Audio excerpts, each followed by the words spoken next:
welcome back to my channel. If you are new here, my name is Sylvie and today I've got another video for you. January is over and February is here, so it's time for our Roulette TBR game. As this is the shortest month in the year, I really hope to grab small and short books because I really want to read more than last month. And I really hope to be able to fit all the prompts that the roulette will pick for me and be able to read all of them. But now let's see how January went. So these were the books for January TBR and I read half of them. The thing is that I haven't a lot of time. I was in a kind of a reading slump again, but I tried to beat it in some way. So if you would like to know which books I've read last month, keep an eye for my January wrap-up. But as I said, new month, new TBR game, so hopefully the roulette will be nice to me. Before starting the spins and the game itself, let's see which booktuber will help me today.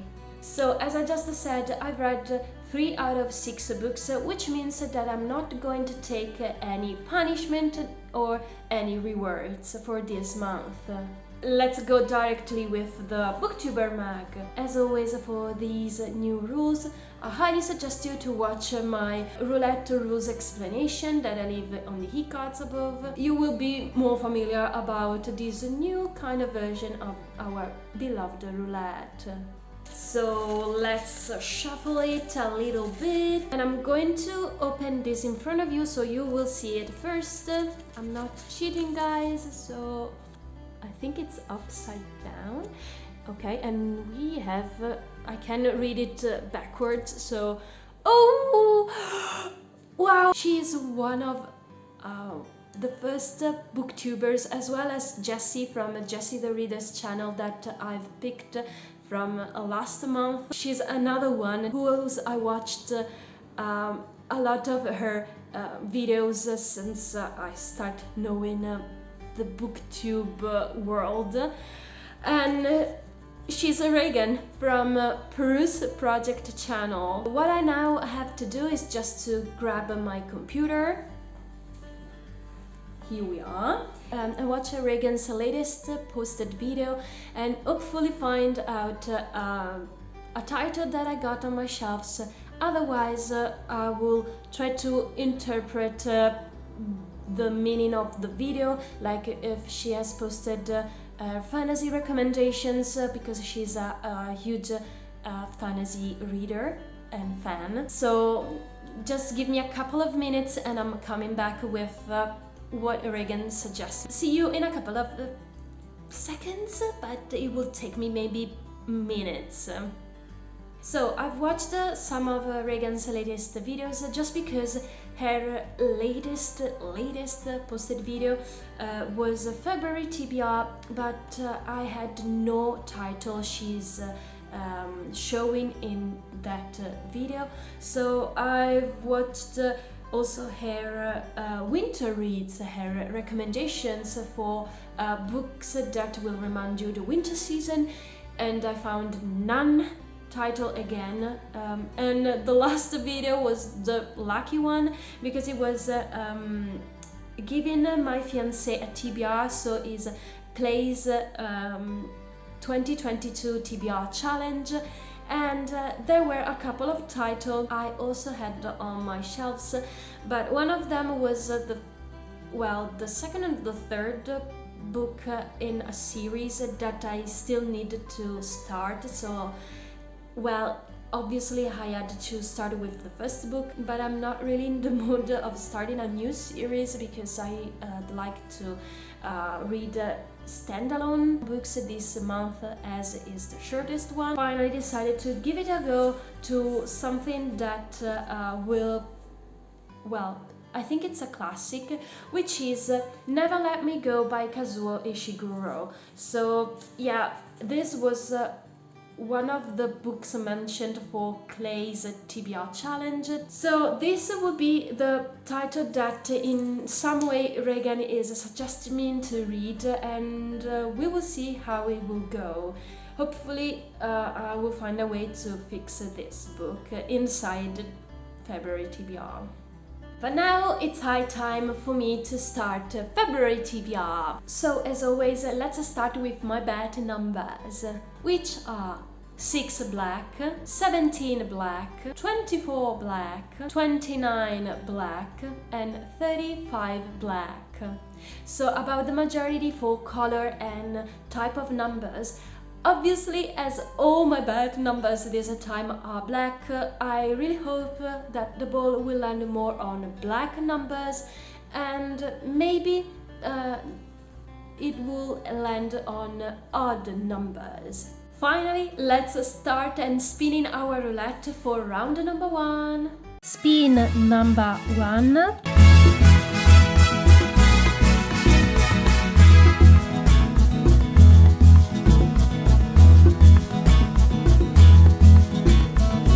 $22 black.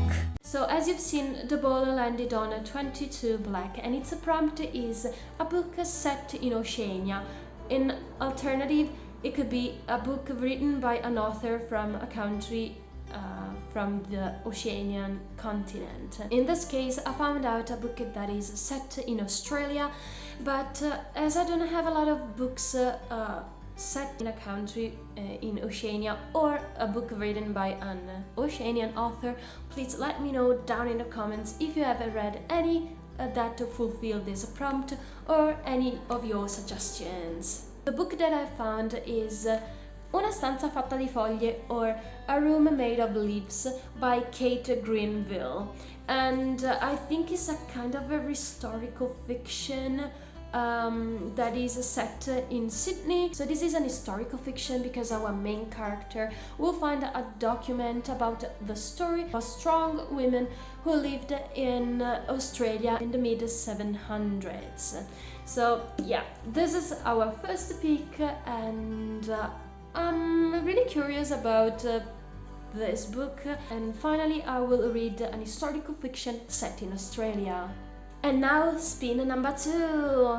Spin number 2.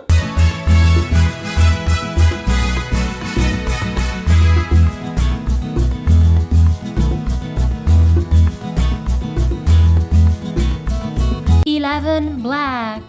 As you've seen, the ball landed on 11 black, and its prompt is a graphic novel. So the second book will be sorted out from my Advent Calendar series books, and if you're not familiar with this Advent Calendar series, I leave on the e-cards the whole playlist, so you will know why there are specific books on this list that I need to read within this year.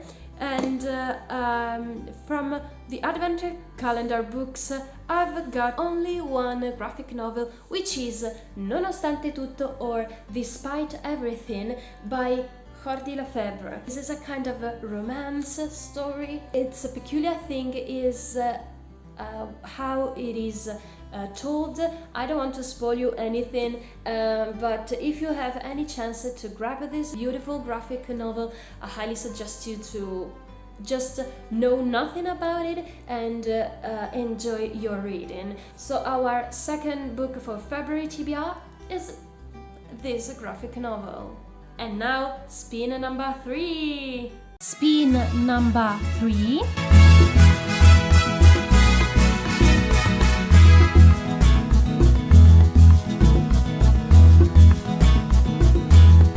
$20 black.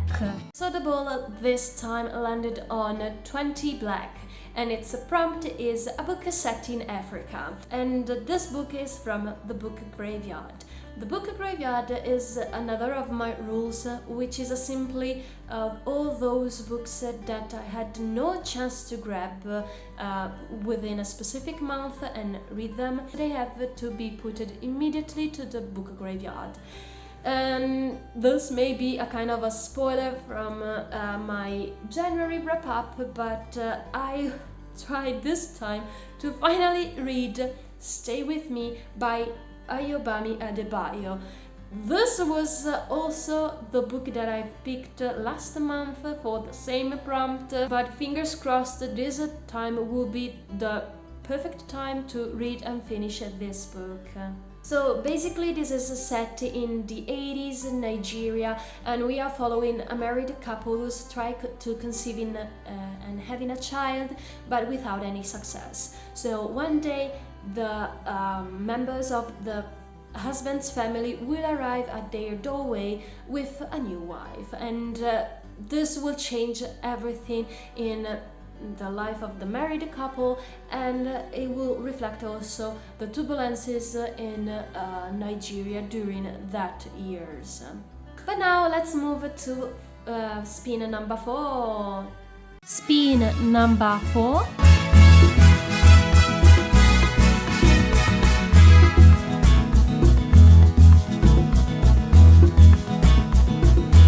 "29 Black." The ball landed again on a black number, and it was 29 Black, and its prompt is an POC representation book.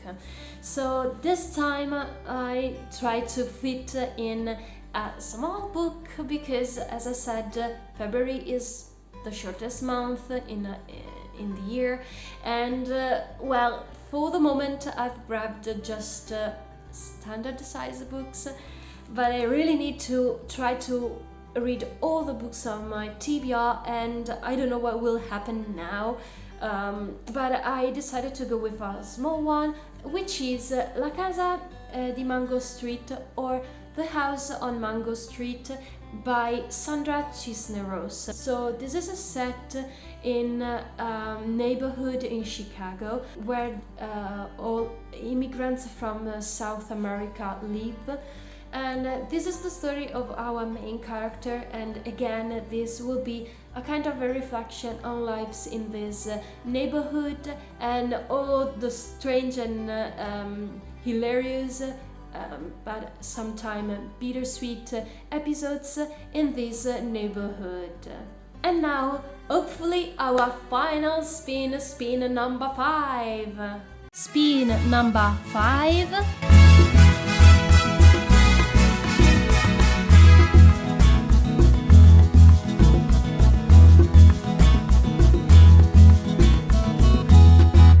"12 Red." So the ball landed on 12 red, which brings us the rule about 6 times a table, which basically means that if the ball will land on 6 on its multiples, like in this case, I have to add an extra spin at the end of the game. So this wasn't our last spin, unfortunately, but let's see the prompt from spin number 5. So the ball landed on 12 red, and its prompt is a poetry book, so a poetry collection. And finally I can bring the second book from my advent calendar books, which is The Hill We Climb by Amanda Gorman. This is the inaugural poem for the country when Biden was elected as president. And now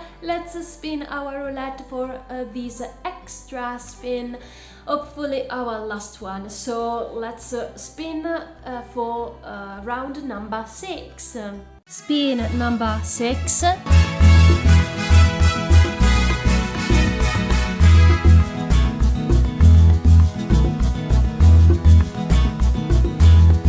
"24 Black." So I don't know if I'm jinxing myself, but again, the ball landed on one of the multiples of number 6, which means that I have to add an extra spin. So we are not finished. Moving on to what is this prompt. So for round 6, the ball landed on 24 red, and its prompt is boyfriend pick. So normally Matteo, my boyfriend, will have to pick a book for me from 3 different books that I like to read, But in this case, I don't have any clue of what exactly I'd like to read. For sure, I'd like to read a short book, but I'm not sure about which genre, or if it will be a graphic novel or other things. This time, Matteo will allowed to choose freely among my shelves. Always a small book, as I just said. So I will leave a photo here about what he chose for me. But now let's spin our roulette, hopefully for our last time. So let's spin our round number 7. Spin number 7.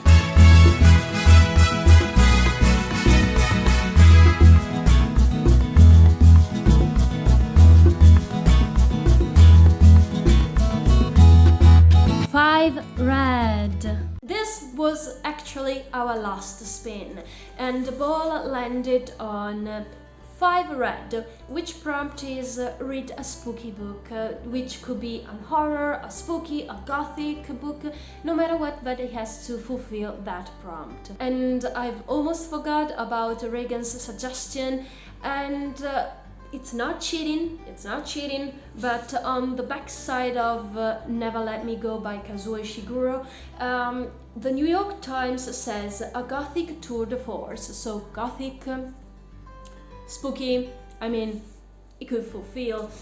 So this is our last pick. Involves 3 main characters that were students in an exclusive boarding school secluded in the English countryside, and after years Kathy will meet again her other 2 best friends and start to think about their past during the period they lived in this boarding school, and try also to understand why all their teachers always said that the 3 of them were very special. So it's a kind of a mysterious but also gothic, spooky reading. It's not cheating, but I mean, I'm opening a little bit the possibilities with the prompts. So yeah, you know, my game, my rules when I'm in emergency, and this was the case. All the rounds are over, and see how the majorities went. So even though the roulette was a little bit mean with me adding 2 extra spins, I also bet 2 numbers right, which were 29 black and 24 red. I'm so happy, and this means that maybe next month I'll skip a punishment. Obviously, I'm still working about when I guess some room numbers right, what will happen. If you have any suggestions, leave a comment down below. I mean, this roulette game is a work in progress, so feel free to suggest me some new rules or to how to improve it. About the color majority, we have majority on black, as I've guessed, so I was right about the color majority, but the numbers were more even numbers, which means that nothing will happen next month, and I don't have to pick an extra book from the TBR bag. These are the books that I need to read next month, well, this month, because I'm filming this on the 1st of February. Plus the book that Matteo will choose for me. If I still have some time, I'd like also to add a series that I started last month and I'd like to continue reading, which is Cassidy Blake by Victoria Schwab. This was the first volume, and again, another spoiler for January wrap-up. I read the first one, which is this one, so I'd like to continue the series with the second installment of Cassidy Blake series. So I don't know if I will be able to read all of them. Obviously, I'm going to give a priority to my TBR, and if I got any chance to continue Cassidy Blake's series, better than nothing. But we will see how this month will go. But that's all for today's video. Thank you so much for watching. I really hope you enjoyed and have some fun while watching today's video. As always, if you liked this video, please leave it a big thumbs up. Don't forget to subscribe and be a member of this fantastic family of book lovers. And now we wait for you in the next video. Ciao!